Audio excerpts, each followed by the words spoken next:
first of all, I want to thank you all for being here and the organizers. I love talking to, connecting with patients and discussing experience, so I'm really happy to be here. I'm going to be doing something that not many physicians have the pleasure to do, which is talk and enjoy talking about diarrhea, which is going to be one of the topics that we'll be touching on. You cannot... So... All right. Just as for full transparency, I think we should do this with patients as well as when you give professional presentations. I received a small honorary in the past from the companies listed below. Dr. already did a great job talking a little bit about the background of where neuroendocrine cells are coming. So I'm not going to spend a lot of time on this, but I wanted just to point it out. This is a neuroendocrine cell with tumors. And remember, he mentioned the receptors that the cells have it in the surface. So these are the types of receptors, 4 to 5 that we can see here, and that is going to be important as we go through this talk. So again, most of the neuroendocrine tumors, especially if they are well-differentiated tumors, grade 1 and grade 2, will have these receptors in their surface of the cells that we'll be using to treat patients. So sometimes, as Dr. Lu mentioned, we used to call this as carcinoid. We have to think about them separating foregut, midgut, and hindgut. Here, at least the pancreas is a little bit different, actually, as a separate entity. And midgut is typically the ones in the small bowel. And then neuroendocrine tumors have this ability to secrete these peptides, which is hormones that we'll be talking about in terms of syndromes and symptoms. So in terms of how to diagnose, you have to take a very good history and a physical exam and pay attention to symptoms. You know, probably you guys are all familiar with the symptoms that are listed here. Hot flashes, you know, having to wake up in the middle of the night to have a bowel movement, feeling the cramping, wheezing, bloating, diarrhea, and abdominal pain, and of course the spells. We don't use biomarkers necessarily for diagnosis, but we can use to monitor patients as a complement to imaging studies. These are the most important. It's just we use as a complement. And then the biomarkers, they can be general biomarkers or can be biomarkers that will follow depending on the symptoms that you have. We also use imaging to follow patients in the tissue, as Dr. Lu said. And he already used this slide, so sorry, you know, I can't. It's very hard to give a talk after you, so we don't. So when we think about neuroendocrine tumors, there's different ways of thinking about the grade in terms of how aggressive they are, the site of the disease, but also whether they're functional or non-functional. Non-functional is very simple. Patients don't have any symptoms that are associated to secretion of any hormones. And the functional tumors are the ones that they produce some sort of, any type of hormones that will be causing symptoms. So carcinoid syndrome is the most well-known and well-described type of symptoms and syndrome that the patients will have, and I'm sure many of you have that. So, you know, it happens for a constellation of symptoms that are related to release of these hormones that are listed here, particular serotonin and histamine. Is associated with cutaneous flushing, which you can see in 80% of the patients. And depending on the primary location of your tumor, the flushing can be slightly different. Here's a picture that describes some of the flushing. Patients will have diarrhea in 70% of the time. Patients can also have carcinoid heart disease, which is the next slide. I'm going to explain what it is, but essentially a symptoms associated with your heart not working well. Patients can have bronchospasm or feeling like the wheezing when they have difficulty of breathing. And most of the symptoms actually are associated to patients when they have disease in the liver that has spread to the liver. Really, most of the cases, probably about 80 to 90%. Having said that, we all had patients in the clinic that you do scans and you don't see anything on their liver, and yet they still have symptoms. One type of tumor that traditionally can have carcinoid syndromes, especially even if you don't have disease in the liver, is ovarian neuroendocrine tumors. You can see that. So what's the carcinoid heart disease, and why does your oncologist or whoever is following for neuroendocrine tumors ask you to get an echocardiogram once in a while? It's not because they want to torture you. It's because there is a potentially risk of the serotonin causing the development of scar tissue on your heart, particularly in the right side of your heart, you can see here, because serotonin stimulates fibroblast growth and fibrogenesis, which essentially a easy way to think about it is like scar tissue that's going to be on your heart. And that can be initial presentation for patients, but also if it's not, through the course of the disease, you can develop that in up to 50% of the patients, particularly if the disease is not well controlled and the patients have a lot of serotonin that has been secreted, which you'll be detecting by 5-HIA either in the blood or in the urine. And unfortunately, is associated with 33% of patients' death. This is actually old data. I think we're doing a much better job in terms of detecting early and controlling as well. As our treatments for neuroendocrine tumors improve, our control of carcinoid syndrome improves, and therefore we have less of this type of long-term consequences of uncontrolled disease. There is other variations of carcinoid syndrome, which is the bronchial variation, that patients have this prolonged and severe cutaneous flushing, the redness, the diarrhea, the bronchospasms. They can also have described palpitations, and they can have low blood pressure. And if you have the gastrin variant, you can have, again, a different type of redness and flushing and lesions in your skin, diarrhea, and ulcers in your stomach and your duodenum. Another thing that's important to know if on a patient that has neuroendocrine tumor and has carcinoid syndrome is that these patients are unfortunately at risk for carcinoid crisis. And Dr. Lu already gave an example of a patient that had a carcinoid crisis during a surgery. The definition of carcinoid crisis is this serious and very life-threatening complication that typically happens with acute hypotension associated with flushing and bronchospasms. And then again, the triggers can be general anesthesia, physical manipulation of tumors, let's say surgery, or if you're doing embolization. The role of epinephrine is a little bit more controversial. Also, what is controversial is how to treat and prevent it. If you talk to different folks in the field, you have different opinions about that. But typically, if someone is at risk for that, they will receive prophylactic uses of octreotide. And if someone develops that during the a procedure, they will receive an infusion of octreotide to hopefully reverse that. But I talk a lot about carcinoid syndrome, which is, again, is mainly related to patients that have small bowel tumors. That's the most common site for developing carcinoid syndrome. But there is also a lot of symptoms that come along with having a tumor in your pancreas.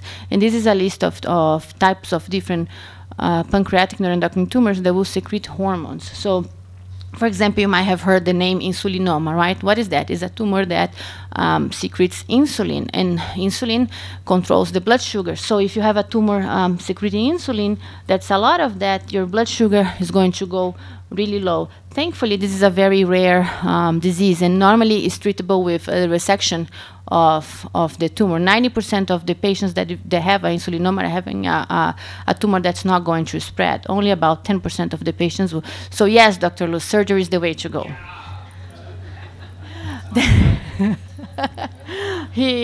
So we have also gastrinomas, which are tumors that secrete a gastrin. We see them typically in the duodenum in the stomach, and they will have, patients will present with diarrhea and ulcers, and again, it's very rare. We have VPOMAs, and I'll talk a little bit more in detail about all these tumors. You can have profound diarrhea and issues with your potassium because you're losing your potassium with the diarrhea. And glucagomas, that, you know, you secrete different hormones, that the glucagon, they will have issues with diabetes, you have issues with weight loss, and you have special lesions in your skin that I'm going to show you a picture in a minute. So insulinomas, again, the classic triad is the hypoglycemia symptoms. Typically, your insulin is going to be less than 55, and once you receive sugar in some form, that gets better. This is for diagnosis. I'm not going to go through it, and that's normally, you know, if you have to diagnose someone, I'll send to a colleague like Dr. Fishburne to help me with the diagnosis. But just for you to see, this is a normal pancreas, and this is a pancreas that has extreme secretion of the insulin receptors, and then you have here that they're staying super strongly. The treatments, you can treat until you can get the patient to hopefully surgery. You can give octreotide, and you can give a drug that actually actually was developed in the 60s for hypertension, but one of the side effects was increase the blood sugar, so we use it for that. And then again, surgical resection is probably the most appropriate way to treat these tumors. And the prognosis is excellent because most of these tumors will not spread. Gastrinomas, Zollinger-Ellison syndrome, is this triad that you have with the diarrhea, the ulceropeptics, and most of the cases are actually sporadic, meaning they happen by chance, or up to the best of our knowledge, they happen by chance. But there is about 20% of the cases that actually are associated with MEN1 syndrome that you guys heard a few minutes ago from Dr. Fishman. And this is something that you were born with, that you cannot change. The median age of patients that present with that is 40 years old. We see more in males than females, and unfortunately they have a more than 50% chance of actually spreading to other organs. In terms of diagnosis, you will be checking levels of gastrin. If you need it, you can do a few other tests to do the diagnosis of that. But most of cases, just doing the gastrin, and if the gastrin is extremely high off a PPI, you get the diagnosis. And then in terms of treatment, you can use high doses of PPI, such as pantoprazole or any of the other ones in the class. You can use a somatostatin analog, sandostatin, or somatoline, and you can also do surgery, particularly if it's a sporadic case. I think the role of surgery in patients that have M1 is a little bit more patient driven, depending on circumstances, and I'm not going to talk about that.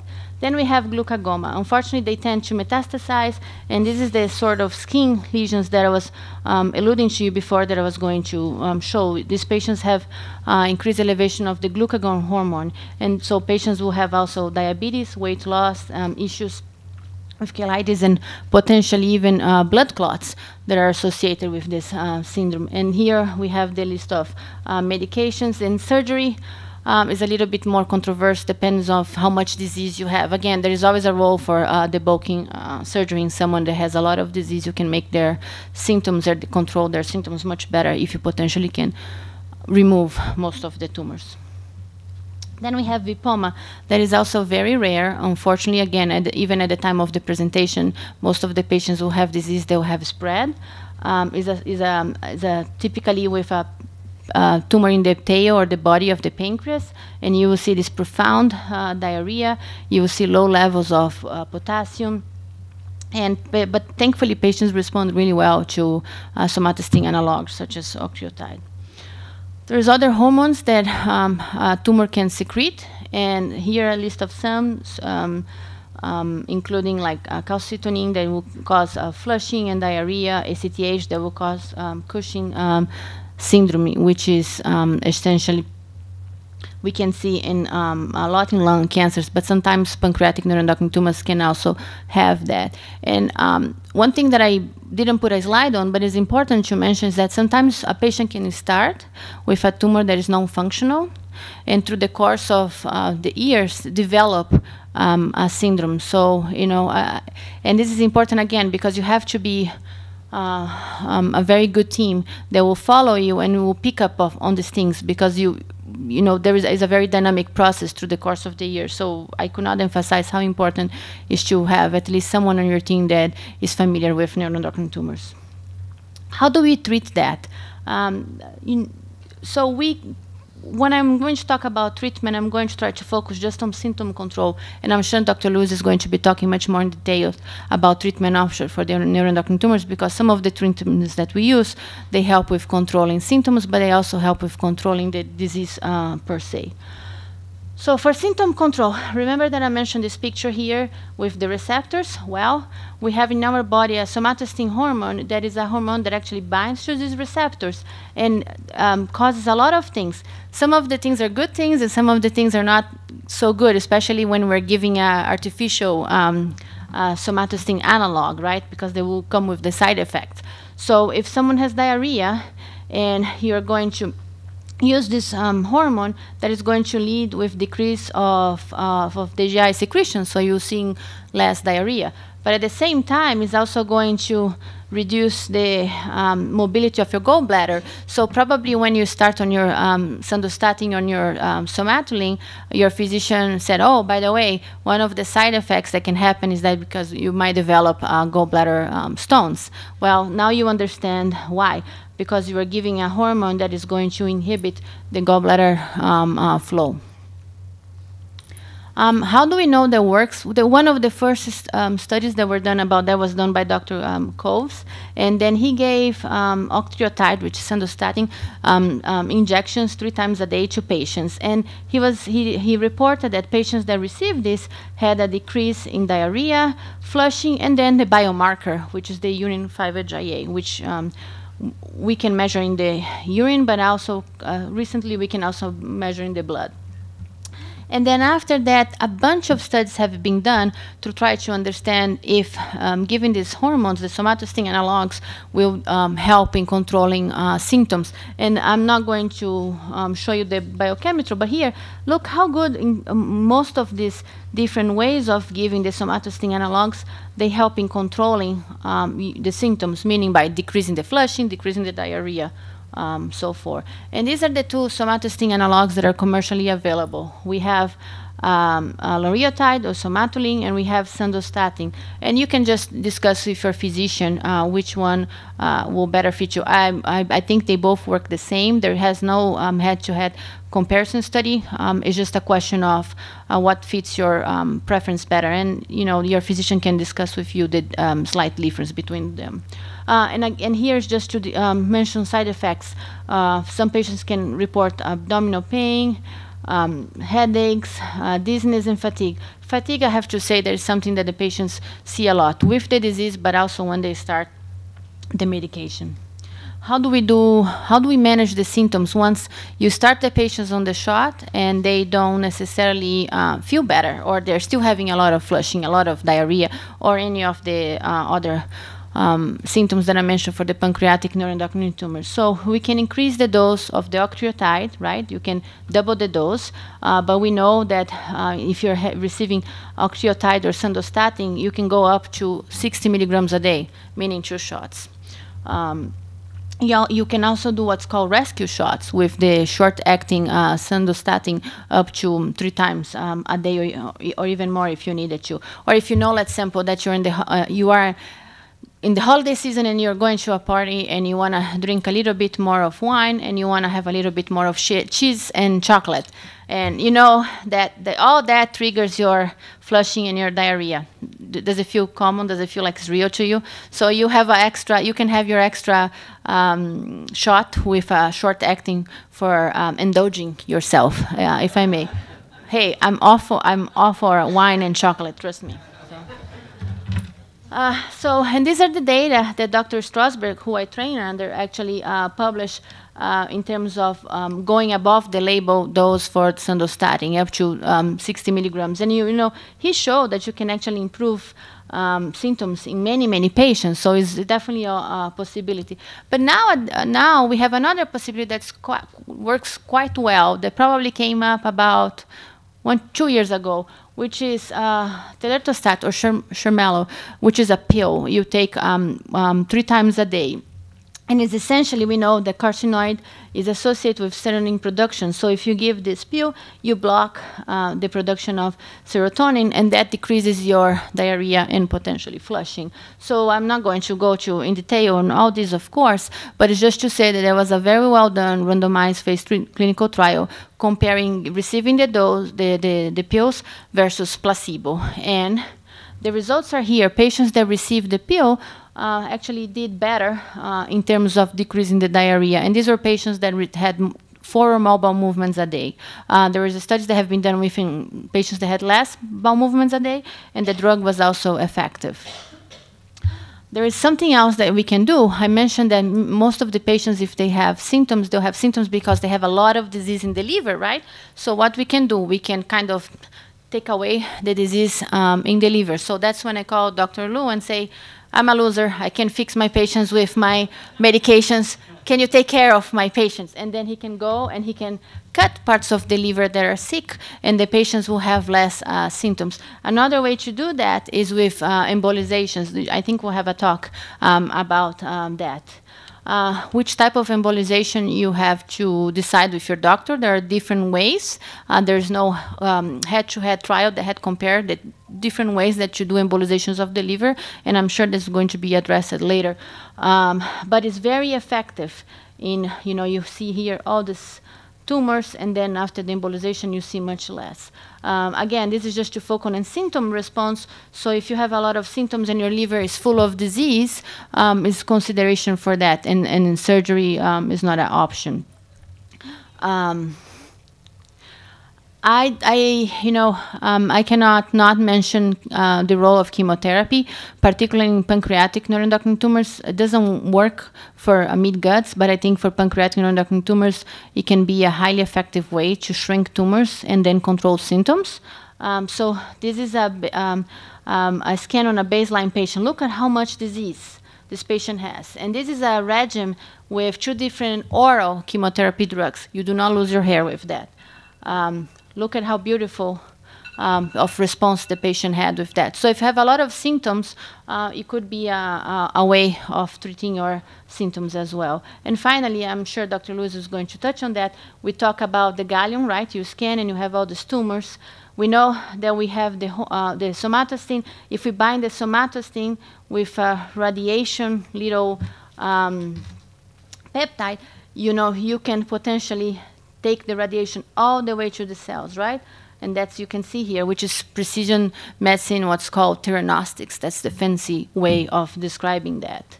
And Dr. Luz is probably going to talk about the benefits in prolonging, delaying tumor growth, but it also has been proven that PRT can help in controlling diarrhea, which is one of the main symptoms that we see. This is just my contact information. Unfortunately, 20 minutes is not enough to talk about all the symptoms that a patient can have related to hormones. And I just wanted to emphasize that, it takes a village to take care of neuroendocrine tumor patients. This is just a list of different specialties that need to take care of these patients. And this is the team that does PRT, just for you to have an idea how many people are involved to be able to provide this life-changing treatment to patients. Thank you.